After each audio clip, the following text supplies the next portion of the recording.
brought to you by Scalar। Institute of human development के professor और economist सारथी आचार्य कहते हैं, इंडिया स्किल डेफिसिट से जूझ रहा है, जबकि बेस्ट ट्रेन्ड माइंड्स देश में रहते नहीं, विदेश चले जाते हैं। ब्रेन ड्रेन यानी पढ़े लिखे काबिल लोगों का पलायन अपने देश से, और इस पलायन के पीछे की वजह है उम्मीद बेहतर मौकों, अच्छी नौकरी और बेहतरीन लाइफस्टाइल की। सही भी है, लेकिन ब्रेन ड्रेन भारत के लिए हमेशा से चिंता का विषय रहा है। जाहिर है, अगर देश में ही तैयार हुआ पला बड़ा टैलेंट पलायन करेगा तो दिक्कत होना और बढ़ना लाजमी है। हम आए दिन भारतीयों या भारतीय मूल के लोगों की बड़ी खबरें पढ़ते और सुनते हैं। खबरें कि फला भारतीय अमुक कंपनी का सीईओ बना। ट्विटर वाले पराग अग्रवाल कितना वायरल हुए थे ये आपको याद ही होगा। लेकिन ये खुशी की बात है या कहीं ना कहीं इसमें एक अफसोस भी छिपा है? ये एक बड़ा सवाल है, इसकी तफ्तीश जरूरी है। सबसे पहले बताते हैं कि ब्रेन ड्रेन के आंकड़े क्या कहते हैं।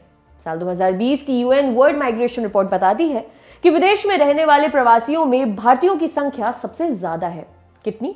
1,70,00,000 से भी ज्यादा। स्टडीज बताती हैं कि साल 2014 से अब तक लगभग 23,000 हिंदुस्तानी मिलियनेयर्स देश छोड़कर जा चुके हैं, जबकि ग्लोबल वेल्थ माइग्रेशन रिपोर्ट के मुताबिक सिर्फ साल 2020 में ही लगभग 5,000 भारतीय करोड़पति विदेश चले गए, और साल 2015 से कुल मिलाकर करीब 9 लाख से ज्यादा भारतीय अपनी नागरिकता त्याग चुके हैं। दुनिया की टॉप कंपनीज और उनके टॉप लीडर्स जो हिंदुस्तान से आते हैं, दुर्भाग्य से वो यहाँ रहते नहीं हैं। ये बुद्धिजीवी लोग पढ़ाई के लिए या तो शुरुआत से ही परदेश चले जाते हैं, या फिर भारत की टॉप यूनिवर्सिटीज और संस्थानों से पढ़ाई पूरी करने के बाद बेहतर जॉब्स के लिए विदेशों का रुख कर लेते हैं। दोनों ही सूरतों में ये पढ़ा लिखा बुद्धिमान वर्ग ना इस देश में रुकता है, ना काम करता है, और जाहिर है कि देश के विकास में सीधे तौर पर इनका कोई योगदान नहीं होता। और यहाँ पर काबिल गौर बात एक और है, वो ये कि इन विदेश में सेटल होने वाले काबिल लोगों में ज्यादातर इंजीनियर्स होते हैं। हालांकि कुछ इंजीनियर्स ऐसे भी हैं जो विदेश में जॉब करने के बाद भी किसी बड़े व्यक्तिगत उद्देश्य से वापस हिंदुस्तान लौट आए, जैसे पॉलिटिकल पार्टी लोकदल के दिवंगत नेता चौधरी अजीत सिंह आजाद भारत के पहले इंजीनियर थे, जिन्होंने आईबीएम की नौकरी छोड़कर वापस भारत का रुख कर लिया। लेकिन उनके पास यहाँ वापस आने की माकूल वजह थी, उन्हें अपने पिता की पॉलिटिकल लेगेसी को आगे बढ़ाना था। टॉप क्लास संस्थानों से पढ़कर विदेश में नौकरी करने गए कुछ और इंजीनियर्स भी भारत लौटे, लेकिन एक तो ये तादाद बहुत कम है, दूसरा ये कि ऐसे लोग भी किसी बेहतर प्लान के साथ ही भारत लौटे। बहरहाल इन काबिल इंजीनियर्स का सफलता की सीढ़ी चढ़ना हमें गौरवान्वित तो करता है, लेकिन साथ ही कुछ सवाल पूछने पर भी विवश करता है। सवाल कि सक्सेस की ऊंची उड़ान के लिए भारत का आसमान कम क्यों पड़ जाता है। सवाल ये कि काबिल भारतीय टेक्नोटेक्स अपनी काबिलियत यहीं रहकर साबित क्यों नहीं कर पाते। कमी मौकों की है या दिक्कतें बुनियादी तौर से ही शुरू हो जाती हैं। इन्हीं सवालों के जवाब ढूंढना जरूरी है। अब सवाल ये भी है कि क्या विदेशों में मौके ज्यादा हैं। इस मुद्दे को बेहतर समझने के लिए हमने कुछ एक पश्चिमी देशों को टटोला। हमारे यहाँ एजुकेशन और जॉब सेक्टर में बेशक कुछ कमियां हैं, लेकिन हिंदुस्तान से बाहर कुछ हॉटस्पॉट्स ऐसे भी बन गए हैं जो इन कमियों को बखूबी पूरा करते हैं, जैसे अमेरिका, इंग्लैंड, ऑस्ट्रेलिया और कनाडा वगैरह। एक सरदार जी हैं मेरे परिचित, उनकी एक बात याद आती है, एना नू कनाडा भेज देंगे। और आज उनके भरे पूरे परिवार में सिर्फ एक व्यक्ति वो हैं जो कनाडा नहीं गए। लड़के सभी कनाडा में हैं, उनकी पत्नियां भी ज्यादातर भारतीय मूल की कैनेडियंस हैं। अमेरिका की बात करें तो 2017 की कॉफमैन फाउंडेशन की एक रिपोर्ट के मुताबिक यूएसए में हर तीसरी कंपनी भारतीय अप्रवासियों ने स्थापित की है। साल 1995 से लेकर 2005 के बीच यही आंकड़ा लगभग 26% था। यानी हमारे यहाँ का टैलेंट अमेरिका में और ज्यादा कंपनियां खोल रहा है, वहां जॉब्स बढ़ रही हैं और जाहिर है अमेरिकी इकोनॉमी भी। अब सवाल है कि इन लोगों ने भारत में नई कंपनियां क्यों नहीं खोली, अमेरिका में ही क्यों खोली। दरअसल यूएसए जैसे देशों में अप्रवासी एंटरप्रेन्योर्स के लिए स्टार्टअप्स शुरू करना आसान है, और ये हम हवाई बात नहीं कर रहे हैं। यूएसए में इससे जुड़े कानून तक बनाए गए हैं।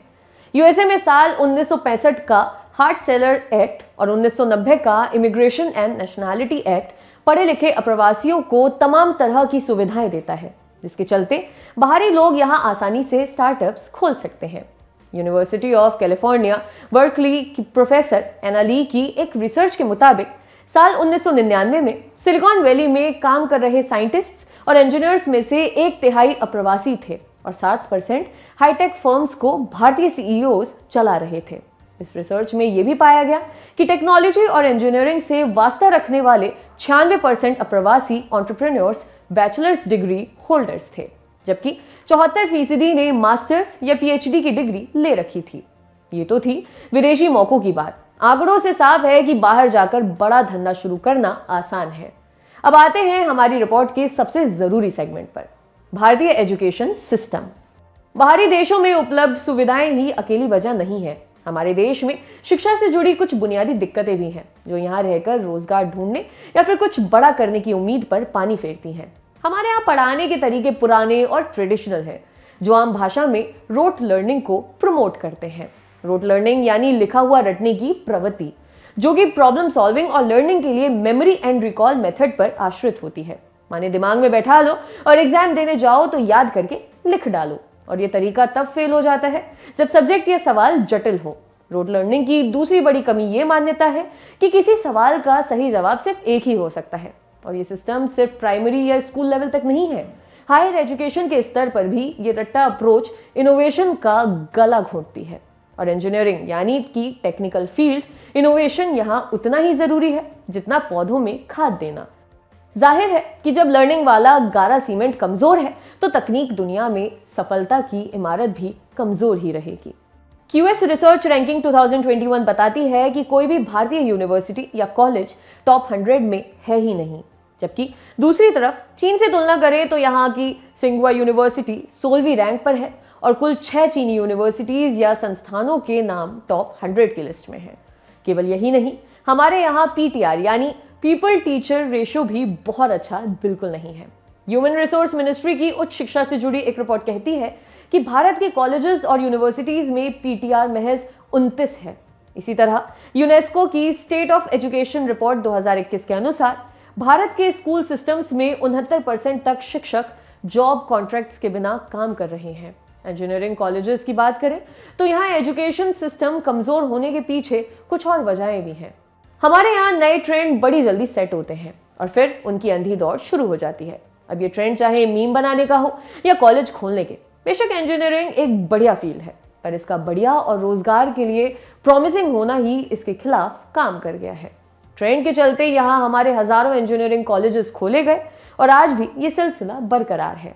आंकड़ों के मुताबिक साल 1990 से 2012 के बीच कॉलेजों की तादाद बहुत तेजी से बढ़ी, जिनमें से 2500 से ज्यादा कॉलेज टेक्निकल फील्ड के थे। लेकिन एजुकेशन क्वालिटी के मामले में इनमें से कई कॉलेजों पर सवालिया निशान है। इसलिए औसतन इनमें से ज्यादातर कॉलेजेस में आधे से ज्यादा सीट्स खाली पड़ी हैं। आईटी इंडस्ट्री में आए बूम के चलते देश भर में इंजीनियरिंग कॉलेजेस की तादाद तो बढ़ी, लेकिन इन कॉलेजों में पाठ्यक्रम यानी कि करिकुलम अपडेटेड नहीं था।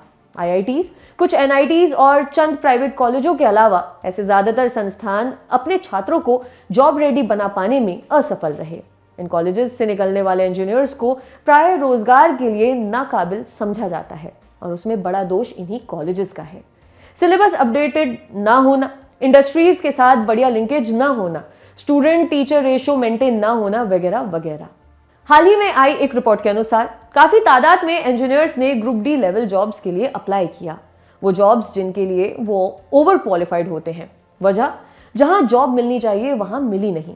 इंडियन एक्सप्रेस की एक रिपोर्ट के मुताबिक साल 2017 और 18 में AICTE अप्रूव्ड इंजीनियरिंग कॉलेजेस से निकले 50% से कम छात्रों को जॉब मिली। इंजीनियरिंग के कोर्स के अलावा नॉन टेक्निकल और सॉफ्ट स्किल्स जैसे कि पर्सनालिटी, कम्युनिकेशन स्किल जैसे फैक्टर्स भी जॉब हायरिंग के वक्त जरूरी समझे जाते हैं, लेकिन संस्थान इन्हें कोई खास तवज्जो नहीं देते। ऐसे बहुत से कॉलेज हैं जो ढंग से बीटेक भी नहीं कराते, तो सॉफ्ट स्किल्स की तो बात भूल ही जाइए। कई ऐसे कॉलेजेस हैं जो 100% प्लेसमेंट का दावा करते हैं। देखा गया कि ये कॉलेज ग्रेजुएट हो चुके छात्रों को अपने कॉलेज में ही फैकल्टी के तौर पर नौकरी दे देते हैं। ये तरीका प्लेसमेंट के आंकड़े दिखाने के लिहाज से तो बढ़िया रहता है, पर असल में बढ़िया होता नहीं है।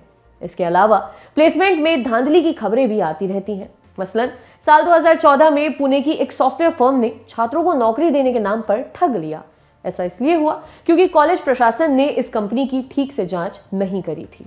बीते साल यानी 2020-21 में कैंपस प्लेसमेंट्स का स्तर यूं था कि केवल 59,494 छात्रों को नौकरियां मिली। AICTE के डेटा के मुताबिक ये 2012-13 के बाद से अब तक का सबसे कम आंकड़ा है। जमीनी स्तर पर इंजीनियर्स की स्किल्स के हालात भी अच्छे नहीं हैं। एस्पायरिंग माइंड्स के एनुअल एम्प्लॉयबिलिटी सर्वे 2019 के अनुसार 80% भारतीय इंजीनियर्स नॉलेज इकोनॉमी की किसी जॉब के लिए योग्य नहीं है। इनमें से केवल 2 से 3% ही ऐसे हैं जो AI यानी कि आर्टिफिशियल इंटेलिजेंस की टेक्निकल स्किल्स जानते हैं। आजकल AI इंडस्ट्री में जिसकी जरूरत है। इंजीनियरिंग में पोस्ट ग्रेजुएशन। साल 2012 से हमारे यहाँ गेट और PSU का कॉमन एग्जाम होने लगा है।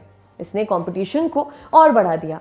ऐसा इसलिए क्योंकि अब MTech करने के इच्छुक छात्रों और पब्लिक सेक्टर में नौकरी चाहने वालों को एक ही एग्जाम देना पड़ता है। MHRD इंजीनियरिंग में मास्टर्स करने वालों को 12,400 रुपए का स्टाइपेंड देती है। 23 से 24 साल के एक वयस्क को ये सौदा घाटे का नहीं लगता। खर्चे के लिए घर वालों पर निर्भर नहीं रहना पड़ता है और साथ ही पोस्ट ग्रेजुएट प्रोग्राम में पढ़ने का मौका भी मिलता है। लेकिन समस्या तब शुरू होती है जब इन्हीं MTech कर चुके लोगों को ठीक ठाक नौकरी नहीं मिल पाती।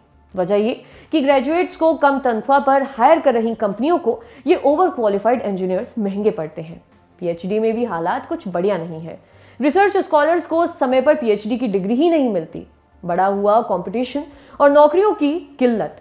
ऐसे में अमूमन highly qualified technocrats USA, UK और कनाडा में सेटल होना प्रेफर करते हैं। तो मोटा माटी इंजीनियर्स के लिए स्किल बेस्ड सिलेबस की कमी और फिर रोजगार न मिल पाने जैसी दो बड़ी दिक्कतें हैं। ऐसे में सबसे पहली जरूरत है ऐसे सॉल्यूशंस की जो लेटेस्ट हो, टेक्नोलॉजी से लेस हो। एडटेक एजुकेशन टेक्नोलॉजी का शॉर्ट फॉर्म है। एडटेक का मोटा माटी उद्देश्य है कि पढ़ाई में टेक्नोलॉजी को शामिल किया जाए और एस्पिरेंट्स को जॉब रेडी बनाया जाए। एजुकेशन टेक्नोलॉजी समान रूप से सभी को पर्सनलाइज्ड लर्निंग सॉल्यूशंस देती है और प्रोफेशनल्स को स्किल्स अपडेट करने में मददगार साबित होती है। इसलिए कमर्शियल एडटेक आजकल बढ़ रहा है, खासकर कोविड के बाद से। स्केलर ऐसा ही एक एडटेक प्लेटफॉर्म है जो हमारे इंजीनियर्स को जॉब रेडी बना सकता है। Scalar.com एक ऑनलाइन टेक यूनिवर्सिटी है। स्केलर का मानना है कि काबिल लोग बेशक अच्छा करियर बना सकते हैं, बेशर्ते वे किताबी ज्ञान और इंडस्ट्री स्किल्स के बीच का फासला तय कर पाएं, और स्केलर ये फासला तय करवा सकता है। स्केलर हर उस व्यक्ति के लिए है जो अपनी स्किल्स अपडेट करना चाहता है। स्केलर अपने यूजर्स को 6 से 11 महीने के ऑनलाइन इंसेंटिव कोर्स ऑफर करता है। खासतौर पर सॉफ्टवेयर या कंप्यूटर साइंस इंजीनियर्स के लिए ये एक बढ़िया प्लेटफॉर्म है। आजकल की तेजी से बदलती दुनिया में सिर्फ डिग्री ले लेना अच्छे जॉब के लिए काफी नहीं है। बड़ी टेक या प्रोडक्ट कंपनीज आपकी प्रैक्टिकल नॉलेज और स्किल्स देखकर आपको हायर करती हैं। स्केलर में टॉप टेक कंपनीज में काम करने वाले लोग ही पढ़ाते हैं। Scalar.com से कॉलेज स्टूडेंट्स और टेक प्रोफेशनल्स अपने कोडिंग बेसिक्स और प्रोग्रामिंग नॉलेज लेवल को अपडेट कर सकते हैं। स्केलर का लिंक डिस्क्रिप्शन में मौजूद है। इससे देश में और भी अच्छे सॉफ्टवेयर इंजीनियर और डेटा साइंटिस्ट निकल पाएंगे। अब बात ये कि भारत में एडटेक का स्टेटस आखिर है क्या? एडटेक उम्मीद की किरण तो है, लेकिन इसके साथ कुछ दिक्कतें भी हैं। मसलन पारंपरिक शिक्षा प्रणाली से मुकाबला करना आसान नहीं है। यूजर्स की रुचि बनाए रखना भी मुश्किल है। देश डिजिटली साक्षर नहीं है। दूसरा ये कि फिल वक्त ज्यादातर एडटेक स्टार्टअप्स की रीच उतनी ज्यादा नहीं है। हालांकि स्केलर जैसे कुछ एक प्लेटफॉर्म इस मामले में ठीक भी है। साल 2020-21 की बात करें तो स्केलर से जितने सॉफ्टवेयर इंजीनियर अमेजॉन कंपनी में हायर हुए हैं वो IIT से भी ज्यादा हैं। दुनिया का तीसरा सबसे बड़ा यूनिकॉर्न सिस्टम हमारे देश में है। यूनिकॉर्न वो स्टार्टअप्स कहे जाते हैं जो साल 2000 के बाद स्थापित हुए हो और जिनका वैल्यूएशन $100 करोड़ या उससे ज्यादा हो। इसी तरह गैजेल स्टार्टअप्स वो कहे जाते हैं जिन्हें यूनिकॉर्न बनने में 2 साल का वक्त लगेगा या लग सकता है, और चीता वो जिन्हें यूनिकॉर्न स्टेटस हासिल करने में 4 साल का समय लग सकता है। भारत में यूनिकॉर्न सिस्टम तेजी से बढ़ रहा है और ये सिस्टम आने वाली पीढ़ियों को बेहतर मौके देने में कारगर साबित हो सकता है, ताकि हमारी नई तकनीकी पौध अपने देश में ही रहकर अपनी और देश की बेहतरी के लिए काम कर सके। खुशी की बात यह है कि फ्यूचर यूनिकॉर्न लिस्ट 2021 के मुताबिक भारत में 51 यूनिकॉर्न्स, 32 गैजेल्स, 54 चीता स्टार्टअप्स हैं। यानी इतना तो साफ है कि हमारे यहाँ टेक्नोलॉजी सेक्टर में संभावनाएं बढ़ रही हैं, लेकिन उतनी नहीं जो इस सेक्टर से जुड़े सभी टेक्नोक्रेट्स के लिए पर्याप्त जॉब्स क्रिएट कर सके। जहां तक टेक्निकल स्किल्स की बात है, स्केलर.com जैसे प्लेटफॉर्म्स की मदद से उम्मीद की जा सकती है कि बीटेक करने वाले लोग भी उम्दा इंजीनियर बने और न सिर्फ अच्छी जॉब्स आए बल्कि दूसरों के लिए भी जॉब्स क्रिएट कर सके, ताकि ब्रेन ड्रेन जैसी चिंता का इलाज भी किया जा सके। शुक्रिया।